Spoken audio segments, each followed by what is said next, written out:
அனைவருக்கும் வணக்கம். இன்றைக்கு பார்த்தீங்கன்னா ஒரு சூப்பரான ஒரு சாக்லேட் ஒன்று தான் செய்து காட்ட போகிறேன். டைமண்டாலே ஒரு சூப்பர் டேஸ்டான ஒரு சாக்லேட் ஒன்று எல்லாருக்கும் தெரியும்.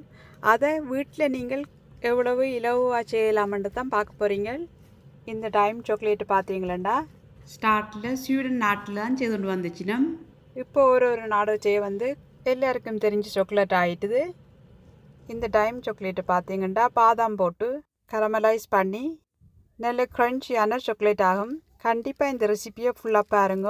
இந்த வீடியோவுக்கு போகிறதுக்கு முன்னால் நீங்கள் இந்த சேனலுக்கு ஃபஸ்ட் டைம் வர்றீங்களா இந்த சேனலை மறந்துடாமல் சப்ஸ்கிரைப் பண்ணிவிட்டு பெல் பட்டனையும் கிளிக் பண்ணி வச்சுருங்க. அப்போ தான் நான் போகிற வீடியோகள் உங்களை வந்து சேரும். வாங்க இந்த வீடியோக்குள்ளே போய் எப்படி இந்த டைம் சாக்லேட் செய்கிறன்றதை பார்ப்போம்.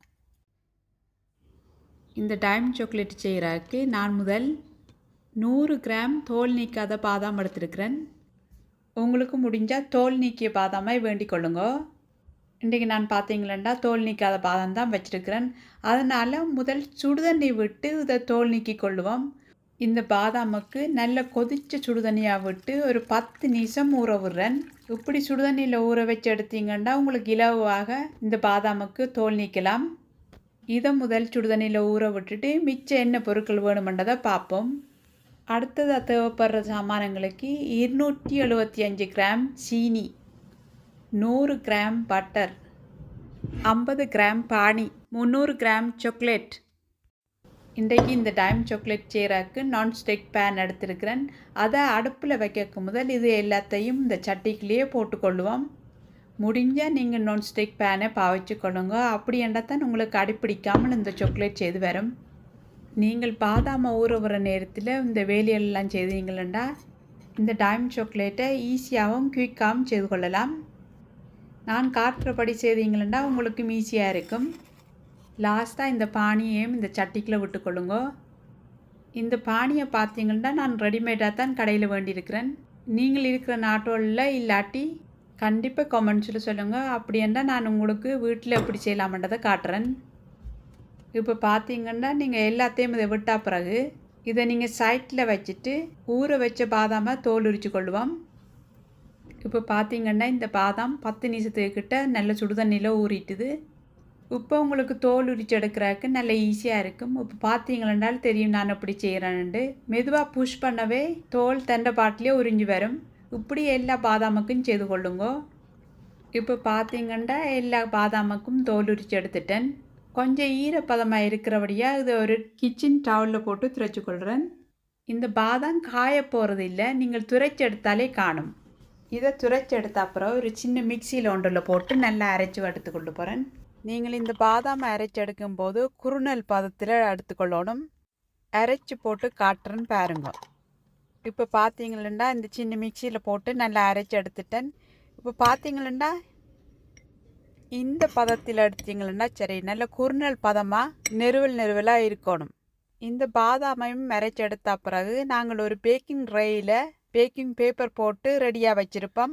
பாதாம் பானியை காய்ச்சின அப்புறம் ஊற்றுறதுக்கு முதலே இதை ரெடி பண்ணி வச்சிங்கன்னா ஈஸியாக இருக்கும். இப்போ வாங்க பாதாம் பானியை காய்ச்சி கொள்ளுவோம். இப்போ நாங்கள் ஏற்கனவே ரெடியாக போட்டு வச்சுருக்கபடியா இது நல்லா ஈஸியாக இருக்குது. இப்படியே நீங்களும் செய்து கொள்ளுங்க. இதை இனி மீடியம் ஹை ஹீட்டில் வச்சுட்டு நல்லா உருக்கி கொள்ளுவோம். இந்த பானியை பார்த்தீங்கன்னா உங்களுக்கு கிட்டத்தட்ட 10லேருந்து 15 நிமிஷம் பிடிக்கும். இது பெரிய வேலை இல்லை, சிம்பிளாகவே செய்து கொள்ளலாம். இப்போ பார்த்தீங்கன்னா பட்டரெல்லாம் நல்லா கரைஞ்சிட்டுது. இதை தொடர்ந்து காய்ச்சி கொண்டே இருப்போம். இப்போ பார்த்தீங்கன்னா இந்த பானி நல்லது ஒரு க்ரீம் கலரில் இருக்குது. இந்த பானி மெல்லிய ப்ரௌனாக வர காய்ச்சி கொண்டே இருப்போம். நான் நார்மலாக இந்த பானி காய்ச்சும் போது பார்க்குறது இல்லை. உங்களோட இலவுக்காக சொல்கிறேன். 150 டிகிரிக்கு இந்த பானி வரணும். கிட்டத்தட்ட அந்த பாகையில் இறக்கினீங்களா உங்களுக்கு இந்த பானி நல்ல பதத்தில் வரும். இப்போ பார்த்தீங்கன்னா தெரியுது இந்த பானி கொஞ்சம் கொஞ்சமாக முருகி கொண்டு வருது. இன்னும் கொஞ்சம் இந்த பானி முருகட்டும். முருகி ப்ரௌன் ஆனால் தான் உங்களுக்கு இந்த பானி நல்ல க்ரன்ச்சியான பதம் வரும். இப்போ பார்த்தீங்கன்னா இந்த பானி நல்ல பதத்தில் வந்துட்டு இனி அடுப்பை நிப்பாட்டி கொள்ளுவோம். அடுப்பை நிப்பாட்டிட்டு அரைச்சி வச்சிருக்கிற பாதாமை போட்டுக்கொள்ளுவோம். இதெல்லாம் வடிவாக மிக்ஸ் பண்ண பிறகு ஏற்கனவே ஒரு பேக்கிங் ட்ரேயில் பேக்கிங் பேப்பர் போட்டு ரெடியாக வச்சுருக்கிறோம். அதில் கொட்டி பரப்பி கொள்ளுவோம். நீங்கள் இந்த பானியை கொட்டி பரப்பும்போது குயிக்காக செய்து கொள்ளணும். டக்குன்னு முறிவி போடும். நீங்கள் இந்த பேக்கிங் ட்ரேயில் கொட்டும்போது பட்டர் ஒன்றும் பூச தேவையில்லை. இந்த பானியில் பட்டர் போட்டபடியாக உங்களுக்கு ஒட்டாமல் எடுக்கலாம். நான் இப்போ காட்டுறது போல் குயிக்காக பரவிக்கொள்ளுங்க. நீங்கள் இதை வடிவாக பரப்பி லெவல் பண்ண பிறகு ஒரு கூரான கத்தியால் இல்லாட்டி பிக்ஸை வெட்டுறதால டைம் சாக்லேட் ஷேப்புக்கு இல்லாட்டி உங்களோட விரும்பிய ஷேப்புக்கு வெட்டி கொள்ளுங்க. இதை நீங்கள் இதை பரப்பி விட்ட பிறகு உடனே செய்து கொள்ளணும். இல்லாட்டி நீங்கள் வெட்ட மாட்டீங்கள், அப்படி இறுகி போடும். இப்போ பார்த்தீங்கன்னா இது அழகாக வெட்டி வச்சுட்டேன். இது ஒரு 5-10 நிமிஷம் ஆறட்டும். ஆறின பிறகு எடுத்து பார்க்கும்போது உங்களுக்கு இப்படி இருக்கணும். இது எல்லாத்தையும் மெல்லிசாக உருத்தி எடுத்துக்கொள்ளுவோம். உருத்தி வச்சிங்களா நீங்கள் சாக்லேட் காய்ச்சினா பிறகு போடுறதுக்கு ஈஸியாக இருக்கும். இப்போ பார்த்தீங்கன்னா நல்ல பானி பருவத்தில் எடுத்தீங்களா நீங்கள் முறிக்கும் போது இதை இப்படி நல்லா முறிவடும். இனி என்ன செய்ய போகிறோம்டா இது கவர் பண்ணி எடுக்கிறதுக்கு சாக்லேட் காய்ச்ச போகிறோம். வாங்க அதையும் எப்படி செய்கிறான்னு பார்ப்போம். இந்த சாக்லேட்டை உருக்கி எடுக்கிறதுக்கு நான் ஒரு சட்டியில் தண்ணி எடுத்து வச்சுருக்கேன். அதுக்கு மேலே ஒரு கிண்ணம் வைக்கிற அளவுக்கு ஒரு சட்டியாக எடுத்துக்கொள்ளுங்க. இப்போ பார்த்தீங்கன்னா நான் கிண்ணம் வச்சோன்னே கிண்ணம் தண்ணியில் முட்டுற அளவுக்கு இருக்கணும். இன்றைக்கு பார்த்தீங்கன்னா நான் மில்க் சாக்லேட் தான் பாவிக்கிறேன். அது 300 கிராம் எடுத்துருக்கிறேன். இப்போ பார்த்தீங்கன்னா இந்த சாக்லேட் பட்டன் சாக்லேட்டாக இருக்கிறபடியாக ஈஸியாக எனக்கு கரைஞ்சி வந்துடும். அல்லது நீங்கள் தட்டாக இருக்கிற சாக்லேட் வேண்டி கட் பண்ணிட்டும் போட்டுக்கொள்ளலாம். நான் சாக்லேட் பூசிட்டு எடுத்து வைக்கிறதுக்கு இப்படி ஒரு கண்ணரை தட்டு ரெடியாக எடுத்து வைக்கிறேன். அப்படின்றது தான் எனக்கு ஈஸியாக இருக்கும். இனி சாக்லேட்டை உருக்கி கொள்ளுவோம். சாக்லேட்டை உருக்கி கொள்றதுக்கு நான் தண்ணியாக சட்டியில் சூடாக்கின பிறகு அந்த கிண்ணத்தை மேலே வச்சுக்கொள்கிறேன். இந்த மில்க் சாக்லேட்டை பார்த்தீங்களா அதை கரைச்சி எடுக்கும்போது 45 டிகிரி தான் கூடியது இருக்கணும். அதன் மில்க் சாக்லேட் கரைகிற பாக அதுக்கு மேலே வச்சிங்களா அது திரும்பவும் கட்டியாக போயிடும். அதனால் தண்ணி ஹீட்டை ஒரு அளவாக விட்டுட்டு ஆறுதலாக அதை கரைச்சி கொள்ளுங்க. இதை கரைச்சி எடுக்கும்போது இடைக்கிடையில் அதை அப்படி மிக்ஸ் பண்ணி விட்டீங்களா உங்களுக்கு ஈஸியாக கரைஞ்சி வந்துடும். இப்போ பார்த்தீங்கன்னா இந்த சாக்லேட் நல்லா கரைஞ்சது காணும். இனி இதை அடுப்பிலேருந்து இறக்கி கொள்கிறேன். இப்போ பார்த்தீங்கன்னா உங்களுக்கே தெரியுமென்னு நினைக்கிறேன். இது நல்ல தண்ணி பதமாக இருக்குது. நீங்கள் சரியான பாகையில் வச்சு எடுத்தீங்களா உங்களுக்கு நல்ல பதமாக வரும்.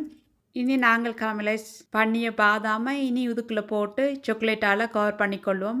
இப்போ நான் பார்த்தீங்களா 2 ஃபோர்க் வச்சு எடுத்துக்கொள்கிறேன். பாருங்க இன்னும் அழகாக கவர் பண்ணி வந்திருக்குதுண்டு.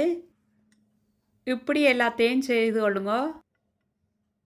நான் சாக்லேட் போட்டு இதை கவர் பண்ண பிறகு நான் ஏற்கனவே காட்டின தட்டில் எடுத்து வைக்கிறேன்.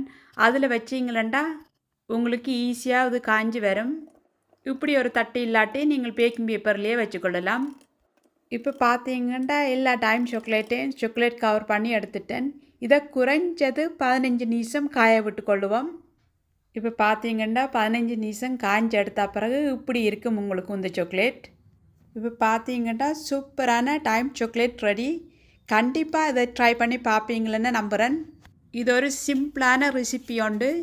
இதை இனி நீங்கள் விலை கொடுத்து வேண்டாமல் இலவாக வீட்டிலேயே செய்து கொள்ளலாம். நீங்கள் எவ்வளவு நேரம் இந்த வீடியோவை பொறுமையாக இருந்தது பார்த்ததுக்கு நன்றி. இப்போ பாருங்க இந்த டைம் சாக்லேட்டை முறித்து காட்டுறேன். நீங்கள் கடையில் வேண்டுற டைமுக்கும் நீங்கள் வீட்டில் இந்த ரெசிபி செய்தீங்கன்னா ஒரு வித்தியாசமும் இருக்காது. கண்டிப்பாக அதை ட்ரை பண்ணுவீங்களேன்னு நம்புகிறேன். மறந்துடாமல் இந்த சேனலை சப்ஸ்கிரைப் பண்ணிவிட்டு பெல் பட்டனையும் கிளிக் பண்ணி வச்சுருங்கோ. அதே நேரம் மற்றவைக்கும் பாய்ந்து விடுங்கோ. அடுத்த இன்னொரு நல்ல வீடியோவில் சந்திப்போம்.